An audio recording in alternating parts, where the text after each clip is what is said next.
नाशिक ते व्हायवा सापुतारा सुरत जोडणारा राज्य महामार्ग 9 वरील डांग जिल्ह्यातील सागर पातळ येथील नदी उतारा पूल गेल्या 12 जुलैपासून जड वाहनांकरिता बंद केल्याने हीच वाहतूक 10 ते 12 दिवस बोरगाव, सुरगाणा, उंबरठाण मार्गे जड वाहतूक वळविण्यात आल्याने रस्त्यावर ठिकठिकाणी गुडघावर खड्डे पडले।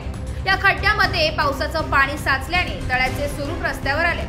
यामध्ये कोठुळा, दातरीचा पाडा, काठीपाडा, अंबाठा घाट, भोरमाळ, प्रतापगड फाटा, उमरेमाळ आदी ठिकाणी रस्त्यावर खड्डे पडून खड्ड्यात पाणी साचलेले असल्याने वाहन चालक दुचाकीस्वारांना वाहने चालवणे जिकिरीचे झाले।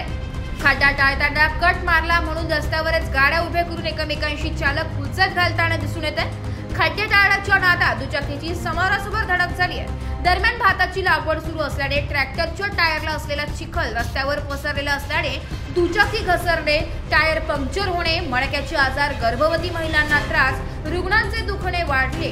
या रस्त्यावर अपघात होऊन कित्येकांचे हातपाय मोडले तर काहींच्या डोक्याला गंभीर इजा झाली आहे। या रस्त्यावरील जड वाहनांची वाहतूक थांबविण्यात येऊन अन्य पर्यायी मार्गाने वाहतूक वळविण्यात यावी अशी मागणी नागरिकांनी केली आहे। नाशिक लोकशाही न्यूज साठी उपसंपादक बाजीराव नाना खेरसह प्रतिनिधी रतन चौधरी, सुरगाणा।